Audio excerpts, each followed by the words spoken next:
Beat here on CLNS Media. I am Mike Kadlick, joined by 98.5 The Sports Hub's Alex Barth. We're going to do a mix of things today on Patriots Beat as this offseason continues. Talk about the Patriots coaching staff, specifically Jerod Mayo, who was requested by the Carolina Panthers today to be interviewed for their vacant head coaching position. We'll talk about the NFL's wildcard games coming up this weekend, Super Wildcard Weekend Part 2. And then we'll open it up for questions. Another interactive episode with you all. So pop your questions. Last on Tuesday, me and Alex kind of talked about what we think is going to happen in the offseason and sort of what we want to see, but we want to hear from you guys too. So throw it all in the chat and we'll try and answer. Really, I just yelled about Mac Jones, and a huge thank you to whoever shared that on Reddit. That, appreciate you guys spreading the word of the show. Always love to see that. So whoever that was, I had like 3 people send me like this Mac Jones rant's incredible, and I'm like, you don't watch my show. What are you talking about? Like, that's hilarious. And then they're like, no, it's on. So always feel free to share the show. We love that. Thank you to whoever did. Yes, share it around. We appreciate you all. Let's start with Mayo. So yeah, like I said, Panthers requested to interview past linebackers coach Jerod Mayo. There's also a request out for him to interview for the Browns defensive coordinator position as well. He said before he wants to be a head coach. He's had interviews in the past. I feel like he sort of feels like a position where he can't turn this down. But I mean, if they're not going to give him the DC title here, he's got to kind of get out of here if he wants to be a head coach. But what do you think? What do you think of the move? What do you think about it? Yeah, I thought he'd be gone last year. I've said this. I think he's going to be a great head coach. I think teams were stupid for passing on him last year. The fact the Chargers didn't throw a bag at him, and I know they're in the playoffs, but Staley still sucks. It's just a matter of time with him. I think this is the year he should get a head coaching look. I think the Browns is a no-brainer. Right. In terms of where he goes, I think Carolina is one of the best openings right now. Honestly, I really do. And look, no team looking for a head coach is going to be perfect. If they were, they wouldn't be looking for a head coach. But you've got a blank. I don't want to say you have a blank slate to work with, but you can bring in your own quarterback. There's plenty of room for flexibility, but you still have a decent young core kind of there, right? They just took Ike Ekwonu high in the draft. You've got DJ Moore, and you got to figure out his contract. You got DJ Moore. Right. JC Horn on the other side of the ball, a corner. Jeremy Chin is a guy I really like. And you have all those picks. Brian Burns, thank you. Yes, Brian Burns, certainly. And you have all those picks, too, that you got from the Christian McCaffrey trade and some of these other deals. So, that's a great spot. I think that is, everybody's talking about Houston and Denver. And Denver can probably pay the most because those owners are rolling in it. But from a football point of view, which is the best job to take in terms of actually getting the football team rolling. I really like the Carolina opening. I think would be a great fit for him. We'll see who else they talk to. I like him as a candidate. I don't know that he's the best candidate in this cycle. That's probably Sean Payton because we know who he is, right? He's been there and done that. But yeah, he's getting all these calls. He's going to be one of the biggest names in the cycle this year. I think it's a matter of just where he ends up. I think he's gone. Yeah, as far as candidates for that job, I wrote about it on CLNS, about just, the Panthers bringing him or trying to bring him in, and they've interviewed Frank Reich, Steve Wilks, and Jim Caldwell. So Wilks, I've heard the players in Carolina are sort of clamoring to bring Wilks back. He did a good job at turning it around, after they fired Rule and after they shipped McCaffrey out. They ended the season solid, and they ended up in a NFC South championship game at the end of the season. So I think he was good. You look at Frank Reich, what he did in Indy. He was a good play caller in Philly. I don't know. I think, like you said, it's one of the better jobs out there, and I think he's paid his dues. The one thing is the defensive coordinator title that he's yet to have. And he doesn't call the plays. Steve Belichick calls the plays. But Mayo runs the meeting. So I wonder if teams will look at that and it'll kind of, deter them away from Mayo because he doesn't have all the experience yet. But again, and I wonder too, if this is where the whole head coach shuffling thing, it becomes very interesting this offseason with the Patriots. So, because the other report that came out yesterday was that it was from Tom Curran and that Kraft and Belichick had their year-end meeting yesterday and changes are expected to be made.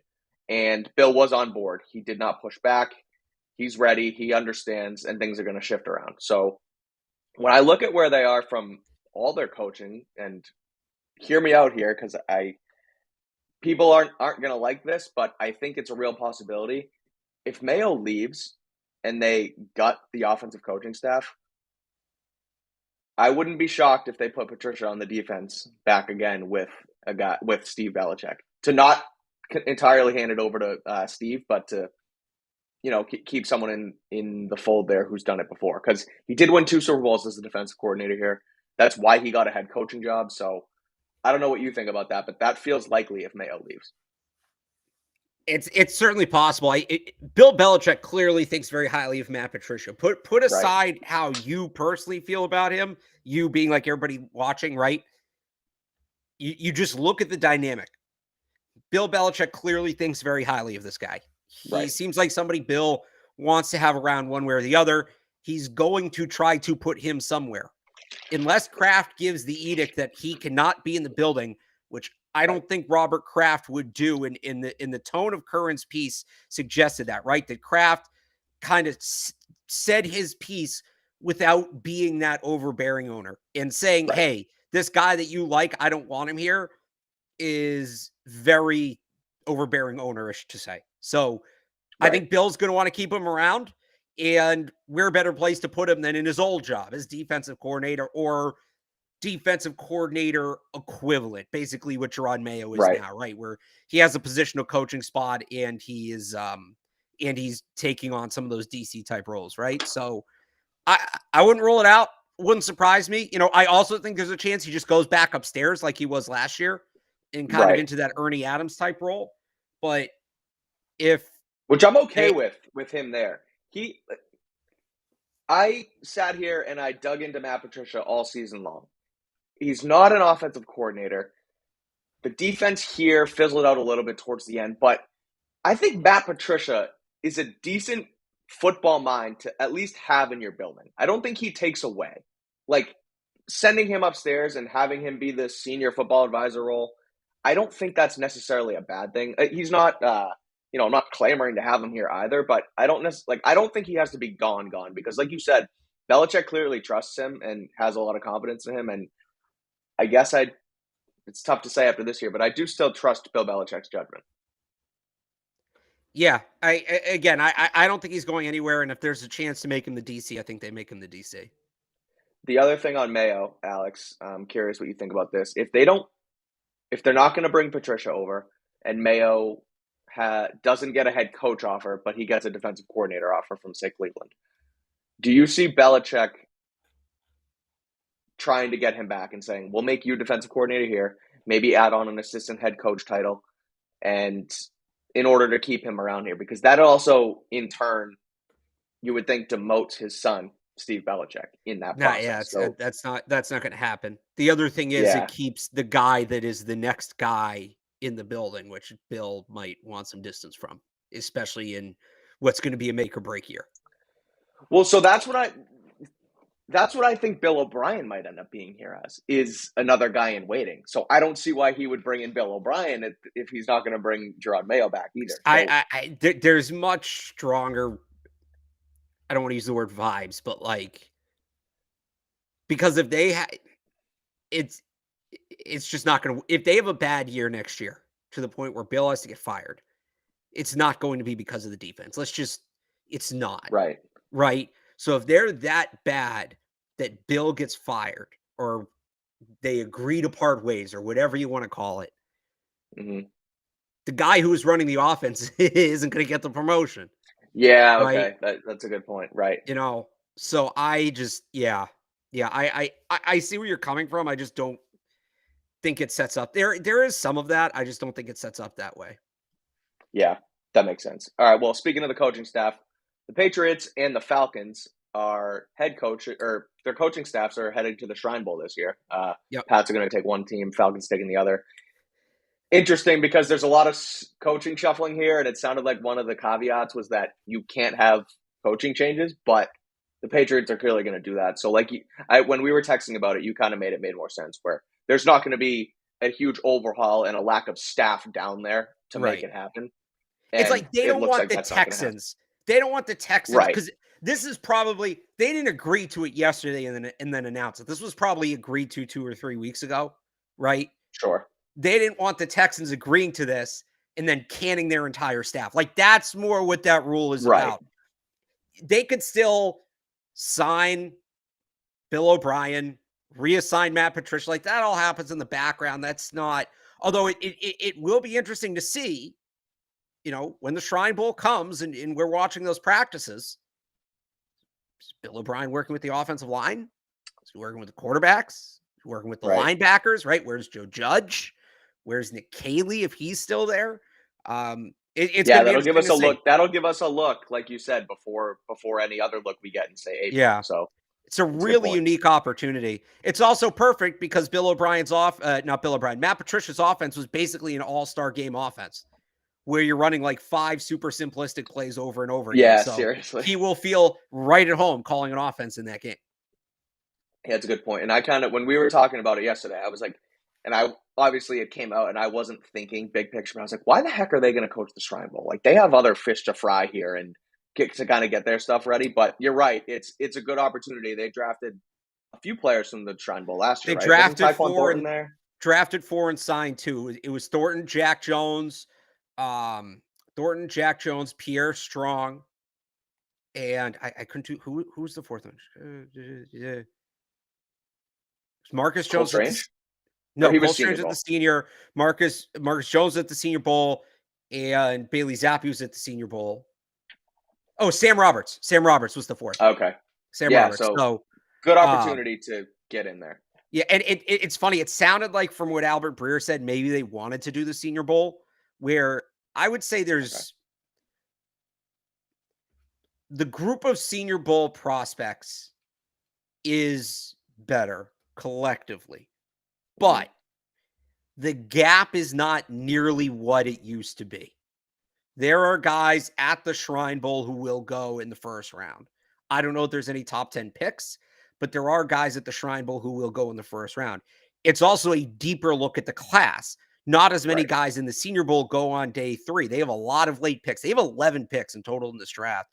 8 of those are outside of the top 100, or is projected with the comp picks. Yeah. But they're going to get a good up close look at these guys. They've never done this before under Bill, whether it's the Mm-hmm. Shrine Bowl, the Senior Bowl. They've never taken part in one of these, mostly because they've never been available.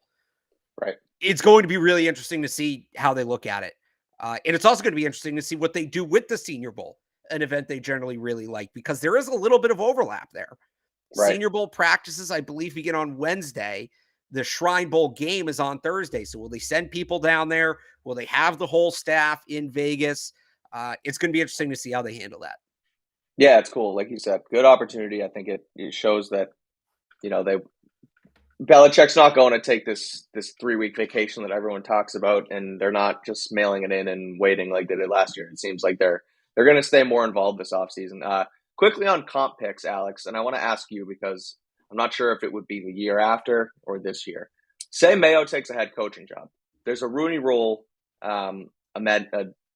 addition to the Rooney Rule that came out that if a minority head coach is hired from your system, you get a comp pick. When would that be? When would that happen for the Patriots? Is it a third round pick the year following? It is a third round pick. I don't know. Let me look this up. That's a really good question. Okay. Hang on here, because like regular comp picks are delayed a year, right? Like you lose a free agent in the spring of 2022, you get the pick in the spring of 2023.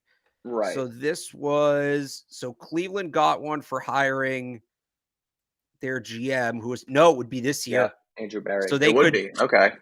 Now those might not be, depending on how many third round player comp picks those are. So those come after the player comps, right? Okay. So you get to, I think it's 96 is the final regular pick of the third round. Let me see. Yeah, that sounds right. But is it? I mean, I could just do 32 times 3, but I can't do that in my head because I can't do math. Yes, 96 is the final pick. So 96. As long as I don't know how they order. The comp picks are ordered based on the players, like even within the rounds. Right. I don't know how they order the coaching ones. I think it might just be based. I think it's like GMs, then head coaches, then coordinators, and then within that it goes by record. Okay. If it's not a top 100 pick, it's going to be like 105, 110, right? Like in that fringe Right. range somewhere. So yes, they very well could pick up an extra third round pick. Is it coordinators as well? I believe so, right? Like you just said, it's. I think I that sounds right. If they're hired as a coordinator, I'm pretty sure Let's they see. got The one as well. Dolphins got one for hiring Mike McDaniel. Yep. The Rams got, or not the Dolphins. The Niners got one for McDaniel being Yeah. hired by the Dolphins. The Rams got one for Detroit hiring a GM. So not that one. Okay. Ryan Poles, the GM. Robert Sala, Martin Mayhew. Let's see here. I think it's just head coach and GM. That's my Okay. bad. Got it. Got it. Well, that's something to look for too. Again, as we think about the way the coaching staff shuffle, and Yeah. as we look into the draft and the Shrine Bowl and the Senior Bowl as well. So let's get to let's do a rapid fire wild card weekend preview prediction. We'll go through each game from what's coming up first to last, and let's talk about it because I want to get your thoughts. It seems like a pretty chalky weekend, but again, you never know. There's upsets in the air all the time. It'd be a lot funner if all the quarterbacks were healthy. That's kind of what's killing Yeah, it. I know. Right. Yeah. Well, this one, non-healthy quarterback. Seahawks at Niners. They're still starting their best quarterback. I was going to say Brock Purdy, I think, is 6-0 in his 6 starts. The Niners have, or 4-0, excuse me, something like that. But Niners have won 10 straight. Although they won on Sunday, I sort of think of the Seahawks as backing into the postseason because they won, but they still needed something else to happen. And wait until we get to Miami. Campbell, but yeah, right. Great, real shining example of why we needed that 7th seed here this year. Yeah, real glad they added that. Yeah, it's like the college football playoff. Why are we adding to? No, I'm just kidding. I knew. No, that's different. It's different. It is different. Yeah, but Purdy's the guy. It's the most plug and play system I've ever seen. And the Niners look legit. They've won 10 in a row. So how do you see this game playing out? What do you think? Yeah, it's the Niners. They're going to keep rolling. Like you said, Seahawks back in. The only thing that concerns me, I believe, I clearly prepared so well for this show, right, Mike? It's fine. I was working all day. Always do. I was working all day on something that will drop tomorrow. I'll just leave it at this. Something that will drop tomorrow on 98.5thesportshub.com and throughout next week that I think people are going to really like and really enjoy. And it's not a mock draft, not yet. That's day after the Super Bowl. So the only thing I wonder about here is it is super, super rare for one team to beat another team 3 times in a single season. And the Niners are 0-2 against the Seahawks, 2-0 against the Seahawks right now. So can they beat them 3 times? That's tricky, but it's a new quarterback. So I'm still taking the Niners. Right. It might be close, but I'm taking the Niners. Yeah, I'm with you. The game in San Fran, I don't see it. The Geno Smith thing, it's been a great run. Obviously, the way they came back from Russell Wilson, that whole thing. Geno's played well. He's probably played himself into an NFL job at some point next year, whether that be a high-end backup or a starter again. But, yeah, I'm with you. I don't see it happening. I think the Niners roll. They keep going. Next, Chargers at Jaguars. I love this game because this might be the best game. I think so, too. I was listening to a podcast a few days ago, and they were talking about how there's no way that this game isn't going to be the 4:30 game on Saturday because usually that's the worst, and I completely disagree. I look at this game as... It's the worst in terms of market, but yeah. Yeah, I guess. It's tough with Jacksonville, I guess. But still, this is going to be a great football game to watch. It will not get good ratings. That's my prediction.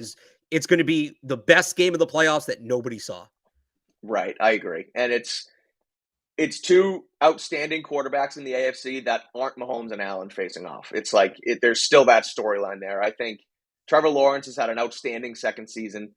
Justin Herbert's probably my favorite quarterback in the NFL. Chargers started 6-6. They were on the cusp of the postseason, and then they won 4 out of their last 5. Herbert's playing like he can keep rolling. I bet the Chargers to win the Super Bowl before the season, so I'm kind of hoping they continue on. But the Jags are gritty. The game's in Duval, so I still think the Chargers win this one, but I think it's going to be close, and I think it's going to probably be high scoring. Well, you talk about the Chargers run late. The Jaguars won Right. 6 of 7, including 5 in a row after the bye. And Right. I'm sticking with it because this take I haven't been wrong with this take yet. It served me well. Brandon Staley's going to screw this thing up at some point, some way, Okay. shape, or form. He's got to go on the road. He's got to deal with probably some weather in Jacksonville, humidity, which the math guys do not like factoring in weather. What do you mean you're tired? The Right. spreadsheet tells me you shouldn't be tired. Um, Tremendously talented roster. I think the Chargers have the better roster, but again, Staley's due to shoot himself in the foot, just like Michigan in the college football Right. playoff. That's actually kind of how I feel about this game. So I think another close one. I think a very high scoring game, but I think the Jags pull it out, man. I really think they do. I think they end up, the Chargers are at some point late in this game will make one monumental mistake that's going to cost them, and the Jaguars If win it. Yeah, adding on to this, if the Chargers lose, it's Staley's second season. He's got to go. He Get him has to out. That's what I go. was gonna say. There's But you no made the excuse. playoffs. You improved. Like last year, they didn't make the playoffs. This year, they did. If they fire Brandon Staley, that's the best job available. Oh yeah, yeah, easily. Like that's Sean Payton. That's, dare I say, Jim Harbaugh. That's if Sean Payton goes to LA with Justin Herbert, that's some scary stuff. That's pretty electric. We'll see. I don't fully understand why Peyton is all over the Broncos. It might be the money thing, but money. It's money. Man, It's money. yeah, It's like what did they found Walmart or something? That family that bought the Broncos, yeah, like they can throw. It's like Steve Cohen. They can throw the money around. yeah, that's fair. Well, that's Saturday. Before we get to Sunday, I do want to talk about HelloFresh, Alex, because they make some pretty good food. It's the new year. We've all got New Year's goals, and HelloFresh is here to help achieve them. Skip the grocery store and take control of your time and budget with delicious recipes delivered right to your door. Looking for an easy way to eat well and save money this year? Cut back on expensive takeout and delivery and get started with HelloFresh. You'll love how fast, easy, and affordable it is to whip up a restaurant-quality meal, right in your own kitchen. With HelloFresh, eating well in the new year can be stress-free and delicious. With over 35 weekly recipes, they have the options you're looking for to help you achieve your goals. Choose calorie smart or carb smart recipes, or even customize select meals by swapping proteins and sides, upgrading your proteins, or adding proteins to a veggie dish. Eating well is top of your mind this month, and it's comforting to know that you always get top quality ingredients with HelloFresh. Their ingredients travel from the farm to you in less than 7 days, so you know they're always fresh. I just got my latest shipment of meals. My favorite's the one-pan tacos. They make it incredibly easy and fast for you to prep and cook. Go to HelloFresh.com/beat21 and use code beat21 for 21 free meals plus free shipping. That's HelloFresh.com/beat21. Use code beat21 for 21 free meals plus free shipping. HelloFresh, America's #1 meal kit. Check it out. HelloFresh. Good food. Easy. Sunday. NFL Sunday. Dolphins at Bills play at 1. This is where the injuries come into play again in the backup quarterbacks, because you'll see it with Lamar. We'll talk about it later. But not only is Tua out this week, but Teddy Bridgewater is out as well. So the Dolphins are starting Skylar Thompson. Bills continue to have, motivation behind the Damar Hamlin situation and all that. I feel like they're going to keep rolling. I think the spread's up to like 13 points, and I don't see Miami coming close to covering that. I think this is going to be an absolute disaster in Buffalo for Miami and Skylar Thompson. Yeah, the Bill, anything winning this by less than 3 touchdowns is a massive disappointment for the Bills. You're worried about the potential future.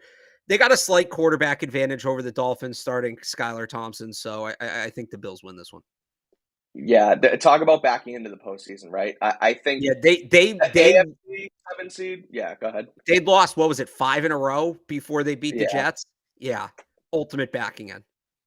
And they were going to beat them like 9-6 if it wasn't for that safety at the end of the game. Like, right. They don't deserve to be here. The Patriots didn't. I'd argue that the Steelers deserve. The Steelers would have been fun, and the Steelers and Bills. It's just two franchises that feel like they always play close games, right? Like, yeah. I'm not saying the Steelers would have beat the Bills, but I can get a little excited for Steelers Bills, even if it looks lopsided on paper. Like, that's old school Rust Belt football. Like, I'll sit down and be like, all right, I'm going to see something here. Like, this is going to be Bills Dolphins for and it's, you don't have that, beat a team 3 times because the Dolphins already beat them once. Right. So, Yeah, no juice, none for this game, Yeah. nada. If it, like you said, if it was Pittsburgh, you get Kenny Pickett up there. He played football at Pitt. He wears the gloves. He can make something happen. Yeah, Maybe they ended the season well. Tomlin got his winning season again. So, but nope, it's the Dolphins, and they're probably yep. going to get spanked. Afternoon game, Giants at Vikings. This is where the perceived upsets I feel like start to happen, but I still don't trust the Giants yet. The Well, Vikings this end up. Go ahead. no, I was going to say that you don't trust the Giants. This game's fun because it's the two teams that all year were labeled as frauds. Right. This is the It's fraud right bowl. and right. The Vikings finished 13-4, but they had one of the lower point differentials in the NFL. It was But that negative. also, yeah. So like that also tells me though that they know how to win close because they Yeah, their were able to record win 13 in one games. score games is insane. So like it's hard for me to not trust them because if the game's close, they're probably going to somehow pull it out. Right. Giants, I like Dayball, but I still think they need another year.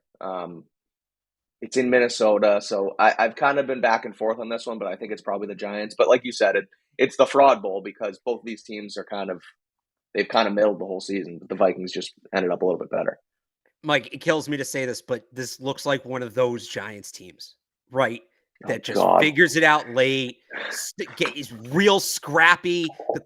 Daniel Jones, The quarterback kind of sucks, but like he's also making plays. yeah, This look, we're not in their path this time, so maybe I can enjoy it for once. But doesn't it kind of feel yeah, like one true, of those Tomlin teams that like just sort of figures out how to do it, and they're they're not the most consistent team, but they do what they need to do more often than not. You know, Saquon's had a crazy big workload this year, and I'm worried that he's yeah, got to be feeling it at this point. That's my biggest concern if I'm a Giants fan. But I I like this Vikings team too. I just like Justin Jefferson. Like, let me take that back. I like Justin Jefferson. I think Justin yeah. Jefferson can single-handedly win games, but I don't know. This Giants team feels a little scrappy. I like a scrappy team on the road in the playoffs. I do. Uh, okay, fine. I saw Dan Orlovsky tweeted or they tweeted out his quarterback rankings for the Yeah, playoffs today, and he has Daniel Jones over Trevor Lawrence. that's gross. And I was so disappointed That's because so gross. Orlovsky's been the man as far as like, he's I just think he does great film breakdowns. He's He's on Team excellent. Mac He's Jones, excellent. which we Yeah. like. He does a really good job. The fact that he put Daniel Jones over Trevor Lawrence, I was like, what the hell are you doing? But Maybe he knows something. Maybe he maybe he saw does. something. Yeah, maybe he thinks that the Giants are scrappy as well. Sunday night game, Ravens at Bengals. Another repeat, and I don't know who won the first meeting. I think it was the Bengals. I'll No, pull it up. I'll pull it up. because this could be a 3 wins situation as well. I though think again as you pull it up, we'll Yeah. lay it out a little bit. Lamar Jackson is not going to play. Looks They're like they're also going to go with they're Tyler. 1-1. They're 1-1. Okay, so that doesn't matter Now, here. it is But really hard to beat a team back-to-back weeks too, is another one we talk about. But true. Yeah, um, but again, without Lamar Jackson, it looks like Lamar. He tweeted today that it was strictly injury related, but I don't really buy that. no. That seems like PR, and I understand why he's probably holding out here. It's the football guy in me is like, well, you got to go play for your team and yada yada yada. But it is a business. He's set to get paid. If he gets hurt again, he might hinder himself. So I don't hate the decision, but again, it's going to be Tyler Huntley. Looks like if not, it's going to be Anthony Brown. Shout out BC. I don't see how the Bengals don't win by 10 or more. Like Burrow's just rolling. They continue to win. I think they finished the season winning 7 in a row. I think right now the Bengals are probably my Super Bowl pick. So I'm not going to pick Same. against them here, and I think they win handily. I think the Bengals win pretty big. It's the F around and find out graph, right? The Ravens decided to F around with Yeah, Lamar Jackson, and they're finding out right now. If they had Lamar, this is a really good game. Two high-scoring offenses on a frozen right. field. AFC North football, two teams that know each other very well, play physically, all of it. Like, this would be such a great matchup. But they're not getting it. They Yeah, it's not can't going to keep happen. up. They can't keep up with this Bengals offense without Lamar Jackson. So I'm with you. I wish Lamar was playing. I do. I'm not going to fault the guy for taking care of himself, though. If Right. he had like a 5-year deal, set, locked in, and he wasn't playing, I would look at it much more and be like, hey, man, you probably should be out Right. there. But, dude, his entire future, like, as long as he gets to the offseason healthy, he's going to be set for life, and his kids will be set for life. Right. Right. So I can't fault him. I can't fault him for it. I heard, before we get on to the last one, I heard Brady Quinn talking about the Dolphins quarterback situation this week, and he basically, this is where I'm on the other side of it, and it's Teddy Bridgewater sitting out with a pinky. And it's like, again, I have a hard time faulting someone for taking care of himself. But Right.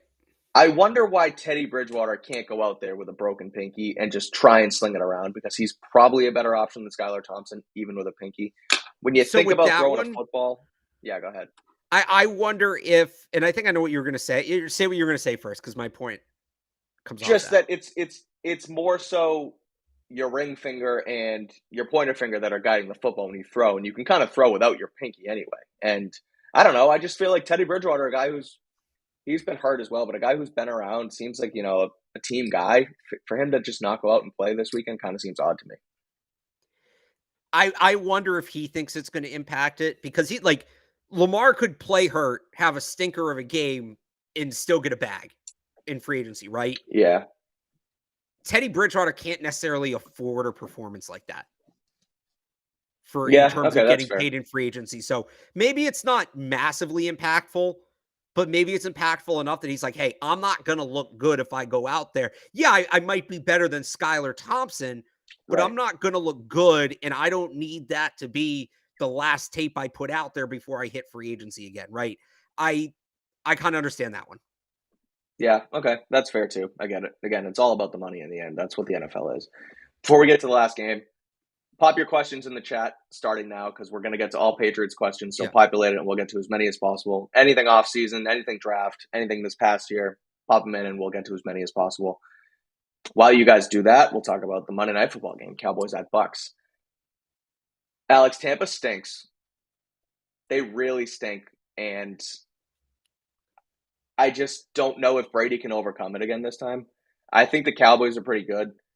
They threw up a dud against Washington this past week, but I don't know. I don't really have much confidence in either of these teams, to be fair, but I don't like what the Bucs have done at all this year, and I think it's way too much for Brady to overcome. I think the Cowboys are going to squeak this one out.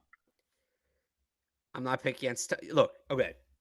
I know. The Dallas Cowboys, who never win games in January, and Tom Brady, who only wins games in January.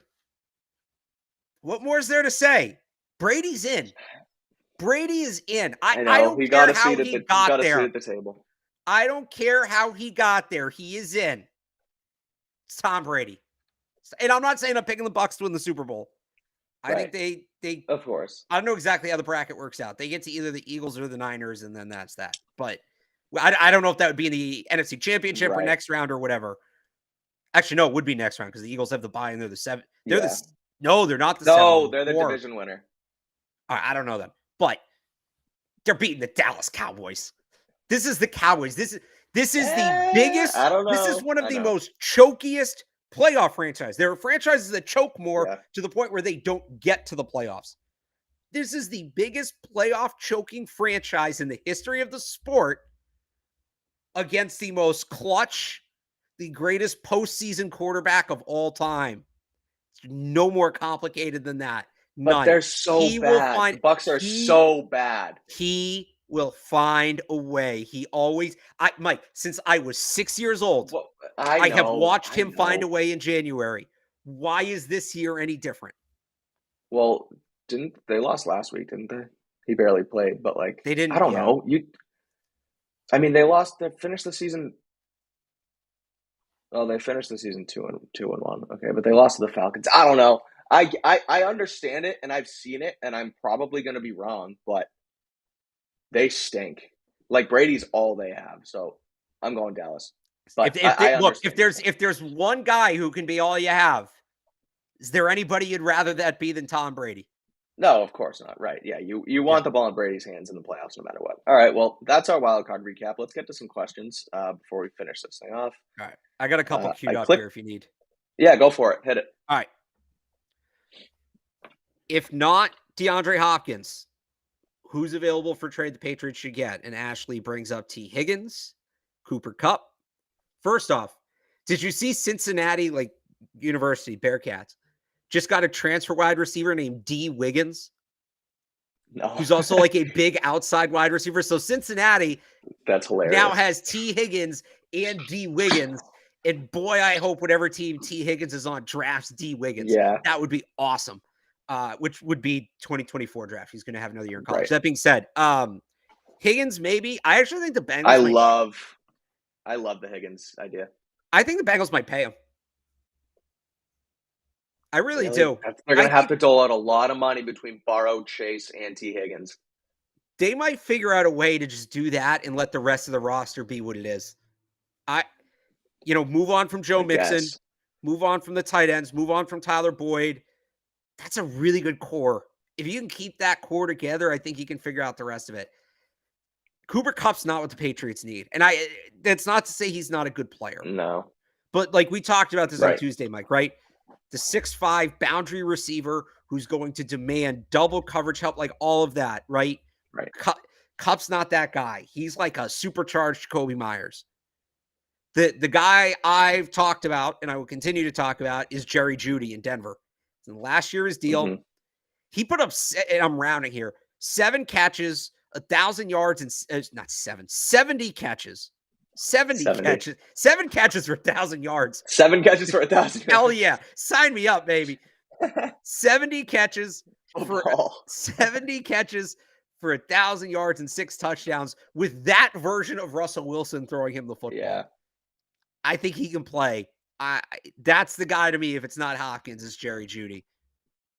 So since you rounded up, was it actually 1,000 yards, or was it It's like like 998 or something like 960 that? something. Yeah. Oh, okay. All right. Well, I would have said 1,000-yard feel season if I He's could have. good. I didn't remember the exact number. Usually I try to Yeah. give the exact. I think it was like 67 Got it. catches and like 964 yards or something like that. But it was only in 15 games. So he's 1,000-yard pace. Okay. Perfect. Yeah. I love the idea of Higgins because he's Yeah. that boundary guy. It's worth the trade. You've seen it, and we've talked about it on here before. You've seen it with Tyreek. You've seen it with Diggs going to Buffalo. I think that would be worth it. The other one I think that's not on this list is Brandon Ayuk, who I know you're not a fan of that, but I just think that if they want to do this Shanahan stuff or they want a shifty guy that's not, I guess, if they're not, put it this way, San Francisco is not going to pay him because they're going to pay Debo and they're going to pay Kittle, and Ayuk is on the table. I'd rather trade for Brandon Ayuk than try and go back into the draft. And I think that he could fit well with Mac Jones. He kind of reminds me of like what Mac would do with, James Williams and Devontae Smith. I know Ayuk's not as fast as those guys, but similar size and build.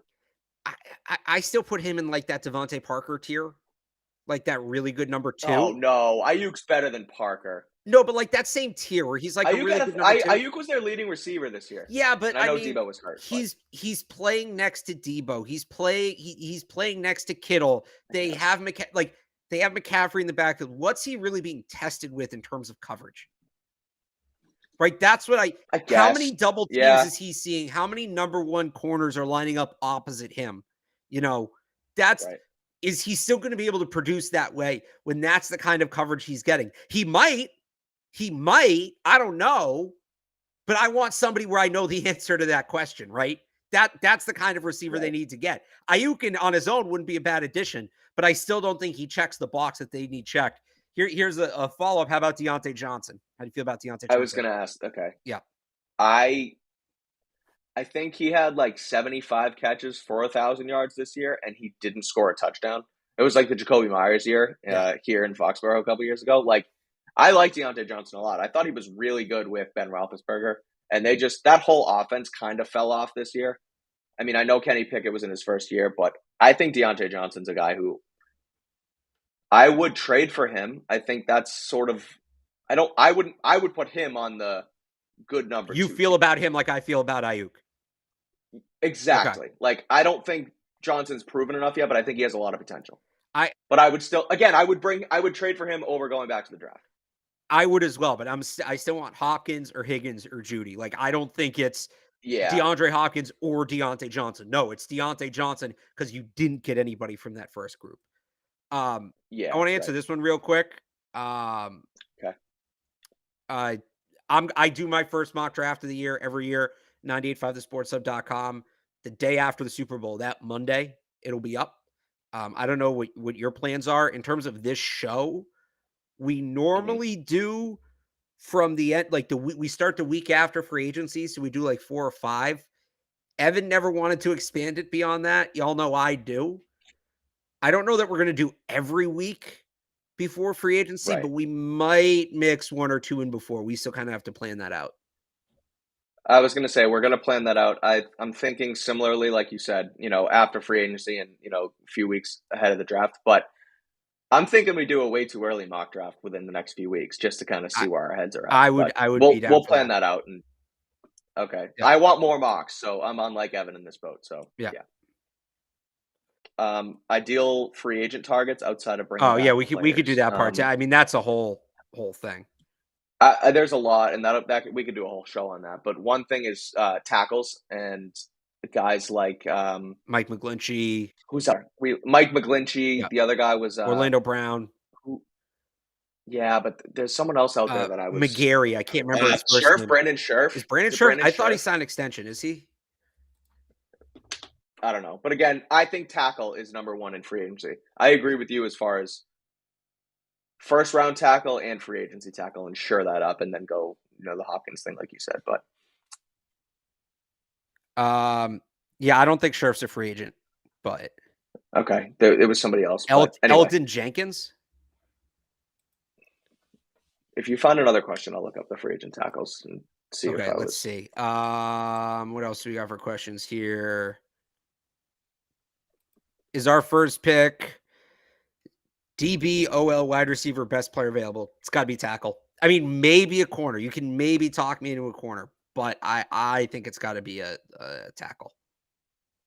Yeah, I agree. I think it depends on how the board falls, though, because if Paris Johnson and Peter Skoronski go, and like Jackson Smith and Jigba falls to 14. Again, it's so early, so we don't know Yeah. how these guys are going to test and how things fall in trades and stuff. But if both of the big name tackles go and JSN is still there, I would take a flyer on him because, and I But know what I've about said it Broderick three Jones? times Broderick now, Jones, probably I in the think, has show. franchise tackle potential. Yeah, I suppose. I don't think all 3 of those guys are going to be 414. I just don't think they are.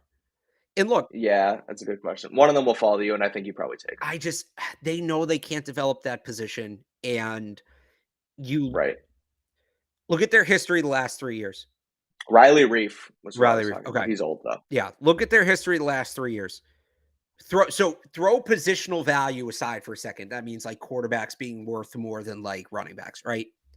The biggest hole on the depth chart in 2021 was quarterback. They took a quarterback. The biggest Right. hole in the depth chart in 2022 was guard. They took a guard. Isaiah Wynn's contract is up. They save about $10 million against the cap if they cut Trent Brown. What's the biggest hole going to be? It's not going to be wide receiver. Yeah. They have Kendrick Bourne. They have Devontae Parker. It's not going to be corner, Jack Jones, Jalen Mills. It's going to be tackle. I really think pending them making some crazy moves, that's going to be the pick. But that leads us to this question. Do we think they'll trade back? Yes. I don't think it's going to be like last year where they traded back like 15 picks. There's at least 4 franchise tackles that are going to go in the first round. You can probably trade back to about 20 and get one of those guys. I think that they're going to try to add a 4th top 100 pick. Move back to 20. Yeah. Pick up a pick late in the 2nd, early in the 3rd round. As long as they get one of those tackles, that's a great move because this is a great top 100 in this class. As long as they get one of those tackles, trading back isn't necessarily a disaster. Like, honestly, the trade back they made last year was a great trade. And they still could have had it. It's more about who they took after the trade. Like, people knocked the trading back. They still had a chance to get who was the safety for Michigan? Dax Hill, right? Yeah. There were a lot of good players still on the board, even though they traded back. It was the selection they made that ultimately made you second That was guess that bothersome. trade. But Right. I actually thought they made a good trade to trade back last year. I wouldn't hate them doing it again this year as long as this time again they pick the right player. Right. I want to do punter talk. Okay. Do the Patriots need a new punter? Because A, you love punter talk, Yeah. and B, it was a disaster this year. I mean, Yeah. Jake Bailey signs an extension and was really bad, gets hurt. Pilardi comes in, punts well for one game, stinks up the joint the rest of the season. Now Jake Bailey's suspended, and depending on how this grievance goes, maybe doesn't have his guaranteed money next season. So are you going back to Jake Bailey next year, or are we going into the draft? Are we signing someone? What do you think? Well, look, if he still has the guaranteed money on his contract, if he wins the grievance, it's going to be really hard to get rid of him. So you have to keep him for at least Right. one more year. If not, Torrey Taylor, the punter from Iowa, is outstanding, and he's going back to school, so that sucks. It's not a great punter Okay. class. You probably have to dip into free agency at that point. I go for a 1-year bridge guy because I think there's going to be some good punters in the draft next year. Let me make sure I'm not missing anybody here. We don't have the full list of who's declared yet. I think there's Right. still some guys trying to decide. Yeah, I mean Michael Turk's not bad.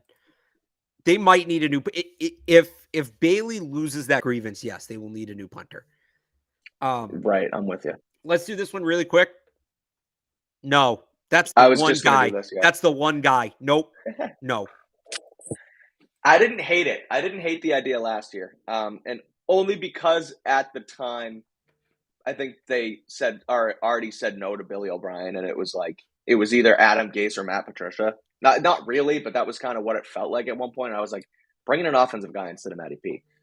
Gase, and I don't know if we talked about it on this show or we talked about it in person, but I thought I remember saying to you just how Gase, again, it was with Peyton Manning, but he called the best Nope. offense in NFL No, but history right one there, year. He Adam did, Gase's but he entire did. resume is based on the fact that Peyton Manning used to visit him in his office a couple times a week. That is it. No, The things he had a good year with Chicago too. He had a good year with no, they Chicago were as like well. they were like the I'm pretty 18th sure ranked offense. Hang on, Jay Cutler's best season was under Adam Gase. Jay Cutler's best season isn't saying much.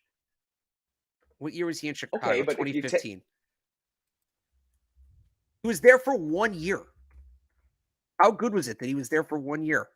And they were the 23rd. Sure they were the 23rd ranked offense in football. He was there 1 year, and then he got a head coaching job, didn't he? Jay Cutler that year completed 64. He went 6-9, completed 64% of his passes for 3,600 yards, 21 touchdowns, 11 picks. He had a quarterback rating of 92. He was fine. They were the 23rd ranked offense in football. They averaged less points, Mike, in that season than Matt Patricia's Patriots did this year. After what season was it? 2015. After getting let go by the Jets or the Dolphins or whichever one let him go second, Adam Gase went to coach high school in Michigan. He went to a school that won. He was the OC. He went to a school that was in the state championship the year before, and the quarterback of that state championship team came back and had a negative touchdown to interception ratio under Adam Gase. He couldn't figure it out at the high school level. So then why, like... All right, fine. I'll give you that one. But I did Bruce Arians. He is just younger Bruce Arians. He had a great quarterback. Super Bowl champion Bruce Arians. He between Tom Brady, Peyton Manning, Ben Roethlisberger, 2 other first overall picks that he failed to develop, he won 1 ring. With 3 Hall of Fame quarterbacks, 4 combined first overall picks. He won 1 ring. I like this. No. Josh McDaniels wasn't great for a year either. Josh McDaniels Josh McDaniels does have a little bit of that in his resume. Honestly, before last year, I kind of felt the same way about Josh McDaniels. And then he went out and he succeeded with Mac Jones. Right. I cannot. I'm also not going to sit here and hitch my wagon to Gase either. I just thought it was a better option than Patricia for sure. Maybe a little, but not by much. I suppose. Questions. Drop them in.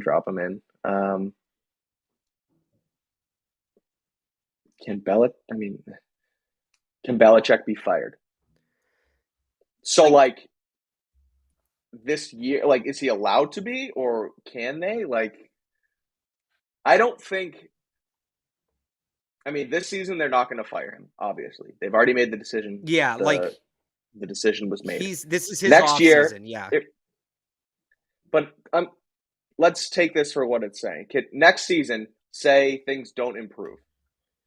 Do you think that Robert Kraft will and can fire Bill Belichick, or will there still be some sort of mutual parting ways? I'm retiring, etc. Like, you don't think they will ever fire No. Bill Belichick fired by the New England Patriots? It would have to be something beyond football for that to happen. It would a mutual parting of ways, or Bill ends up announcing his retirement.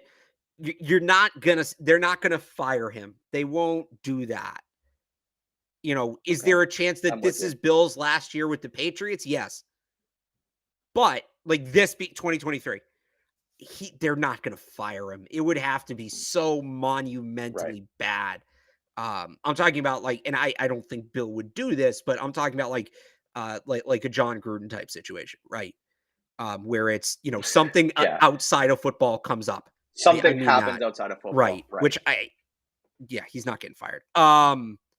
I want to get this one in here. Thoughts on Jordan Addison from USC, Pitt transfer. So I like him as a player. This is where the nature versus nurture thing comes in. Like him as a player, brings a lot of exciting traits, very shifty, very good with the ball in his hands, explosive. I don't quite put him in that like Kadarius Toney, Wan'Dale Robinson group because I think he's more of a pure wide receiver than those guys. I think he's a much better route runner. I don't like him for the Patriots. First of all, you have to take him in the first round. You're not going to get him after 14, and tackle and corner are just too big of needs to pass at that point. They would have to go banana land in free agency to make that a useful pick. The other thing, they can't develop wide receivers. And his game, as explosive as he is still raw, still needs rounding out.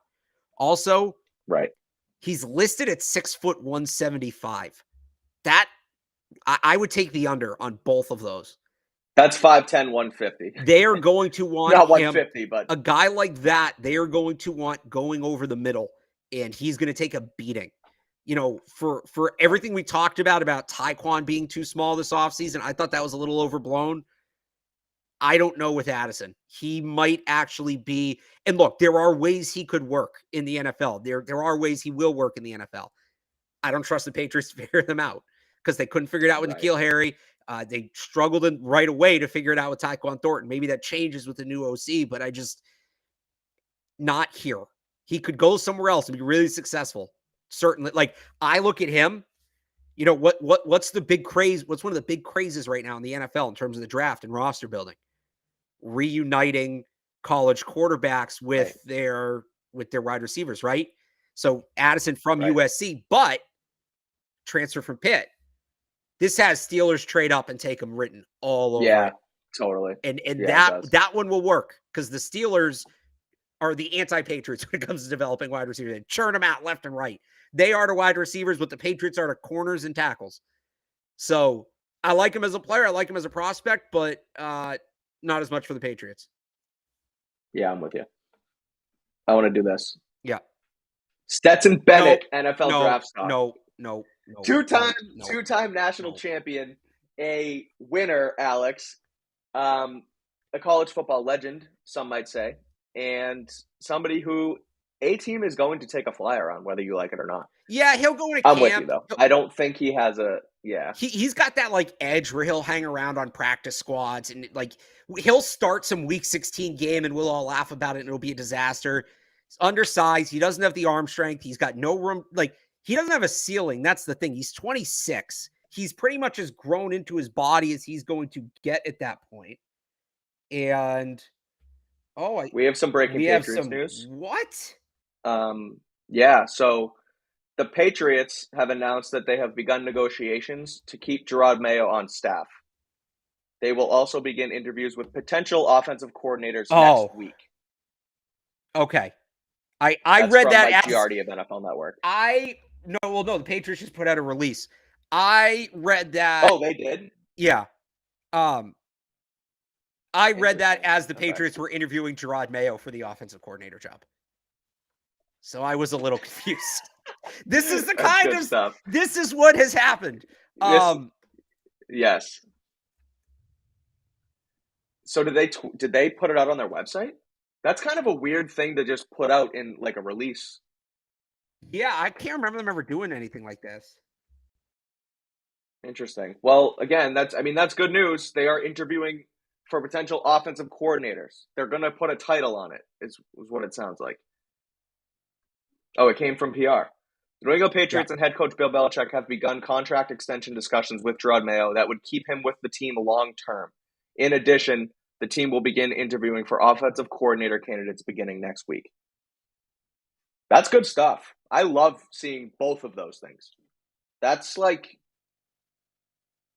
All impressive. right. I don't know, right? I mean, it's kind of Yeah. weird that they have to send out a release for it, but So that tells me a couple things here.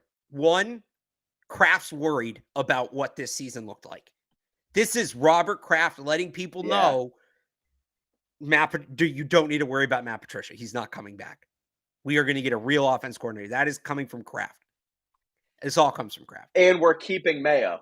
And we're So keeping Mayo. here's This the is a other thing Kraft that thing this for tells sure. me. In contract extension with Jerod Mayo, that would keep him with the team long term. That Yeah, last part, he's the next guy. They think he's the next guy. he's in waiting. Yeah. Steve is there. Wow. Steve is there. Steve could be the DC. Like if you lose Mayo, they have a great defensive coaching staff. That group did not get enough credit this year. From Mayo to Steve to DeMarcus Covington, right? Keep going. Mike Pellegrino, Brian Belichick, like great staff. And also you're not negotiating with Jerod Mayo to make him a DC long term. He doesn't want to be a DC long Right. term. He wants to be a head coach. That's Jerod that's Mayo. This is them this is kind of signaling. coach in waiting. And people are gonna spin this to saying it's Kraft putting pressure on Bill. Like, hey, like kind of what we just talked about, right? In terms of the next guy being in the building, and I don't know if I'm willing to go that far. I think Kraft likes Mayo. I think Kraft would love to see him be the next guy. If you want to go as far as saying it's him putting pressure on Bill, you can. I'm not going to go that far just yet. But they want him here long term. You don't aim to keep how old is he? 36, 37? I might be underselling that. You don't put out a statement whatever it is about keeping a 36-year-old linebackers coach long term unless you have bigger plans for him. Right. I love it. Again, I think it's good because it's like you said, it's pressure from Kraft, and it, like you said about Patricia, it sort of corners Patricia out of the coaching staff, right? Because in one release, they announced that they are looking for offensive coordinators next week, and Mayo will stay. So Patricia's gone, and he ain't going to the defense either. It tells me, like you said, it tells me that just as much as it tells me that Jerod's the next guy in waiting. And good. This is great. This is I love this. I didn't think that something like this was on the table. Exactly what they needed. But this to me is, and I said this at the top of the show, and we were talking about Robert Kraft does not want to be seen as a meddling owner. He wants to be seen as hands-off, trust Bill. This is Robert Kraft meddling without meddling. This is brilliant. This doesn't usually come as a press release. I've never seen anything like this. This is why it's fascinating. Well done. A+, the offseason is off to a flying start. Yep, I like it. Okay, so again, that's our breaking Patriots news. Again, the Patriots and head coach Bill Belichick have begun contract extensions with Jerod Mayo that would keep him with the team long term, and they will begin interviewing for offensive coordinators beginning next week. That tells me Billy O, Zach Robinson, maybe Cliff. Maybe they bring in Cliff for an interview next week. Well, I don't know if he wants to take that low. It says offensive coordinators, right? Plural? Right. Well, begin interviewing offensive coordinator candidates. Okay, so that's more than one. So yeah, they might have a favorite, but they're bringing multiple people in. Yeah, I'm excited to see who it is because that's good stuff. All right. Well, there was one question in here and I want to find it because I want to tease what we're going to do next week. And that is, excuse me, give me 1 second. What is the Patriots' actual salary cap number? According to Miguel Benson of Pat's Cap on Twitter, I believe it is around $35 million. But next Thursday, we're actually going to have Miguel on the show. At Pat's Cap on Twitter, he's the Patriots salary cap guru. He's all over, he knows everything about the cap. He's outstanding. He's a good follow. You should check him out on Twitter. He's going to come on the show with Alex and I next Thursday to break down where the Patriots are salary cap wise, what moves they can make, how trades can work with, guaranteed money, all that stuff, and bring your questions because we're going to open it up for Q&A with Miguel as well. So, again, their number's at like 35, but we're going to have him on next week to break that down with us. Yep. We're just going to throw cap questions at him for an hour. Yeah. Well, I'm glad. It would have been so easy for that to drop like right after we got off the air. I know. I'm Man, happy. we avoided the podcast curse. Yeah, we did. So, do you have any other thoughts before we get going? I know we're going to want to go tweet and write about this. So the actual did we actually read the statement in full? Yes, I did. Okay. Yeah. So I thought it's interesting. Patriots. Hold on. What? So, this is kind of obvious, but this is not like we're going to try and re-sign Jerod Mayo. Yeah. The announcement is Patriots to extend Jerod Mayo. So, they're going into negotiations, but it's going to happen. It's going to happen. They worded it as Patriots to extend Jerod Mayo. So, the one other thing here that's very interesting in this, they didn't say that New England in the body of it. Can we hang on? I have it up if you need it. I want to pull it up. Is it on screen? I want to pull it up on the screen. Do you not do the screen share? I can put it on screen. Yeah, can we get it on the screen? I'm just going to let's see here, because I want to point this out. We're going to go. This is incredible. Okay. I've never seen anything like this. All right, screen picture in picture. Is it this? Hi, that's not it. Nope. Hang on. If you can do it. We're losing so much. Share screen. Yeah. Here it is. Okay. You should be able to pull it up now. Okay, there you go. Okay. So the other interesting thing here. So you pointed out, Mike, in the headline. I wish I could illustrate this here. Yep. I know, me too. You pointed out. Can you see my mouse? Yes. Yeah, we can see. All right. You pointed out in the headline here. Patriots to extend Jerod Mayo. But here's the other one.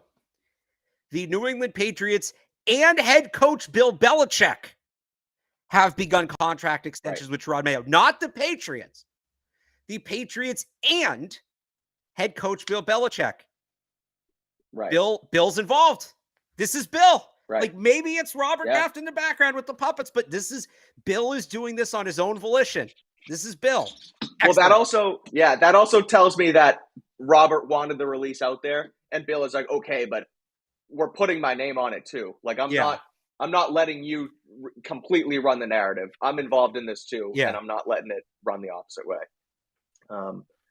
So again, the wording is key. I'm reading into Patriots wording much more now after Jelani Tavai nonsense this offseason. And Patriots to extend Jerod Mayo. They're not trying to. They're not. I mean, again, they announced contract extension, but they are going to extend him according to the title of the release. So looks like Jerod Mayo is staying. That's going to have to come with the DC title. It's going to have to. I can't imagine. And assistant head coach. You think in DC. So? What does assistant head coach mean? I don't know. Although, again, I guess it's a title. It's a title game, though. If the plan is to set him up as the next guy, assistant head coach is a pretty good call. Right. This is also what we said before. The other interesting thing about this, who was not mentioned? Matt Patricia. It would have been very convenient for them to, if they were going to fire Matt Patricia, which we discussed earlier, we don't think they will. It would have been very easy for them to fire Matt Patricia in that statement. This is what we've said all along. Yeah. The waiting for the report of Matt Patricia getting fired, that was never coming. It was this. Right. It was the next guy being hired was going to be announced before Patricia being reassigned. And here we are. Right. And again, I said it earlier, but I want to reiterate. It's the offense on top of Mayo staying is basically putting Patricia back upstairs because not only are they looking for offensive coordinators, but they're not going to move Patricia over because Mayo is going to be here. So they're looking for OCs, and the defense is set up. There's no place on the coaching staff for Matt Patricia. Well, and that's basically what this release comes maybe down to. Jerod Mayo loses the linebackers coach title, right? Maybe he's DC, AHC, and then Patricia becomes the linebacker. But you know what? Make him a linebacker. I don't see it. Whatever. It could be so much worse. Make him if he's the linebackers coach, and by the way, Jerod's still there, basically looking over his shoulder. Fine, fine. You know what? I can after what I'm not gonna bitch about little coaching things after what we just went through. I'm really not. If he's gonna be the linebackers coach with supervision from Matt Patricia, from Jerod Mayo, the damage is contained. The damage is contained. Right. 100%.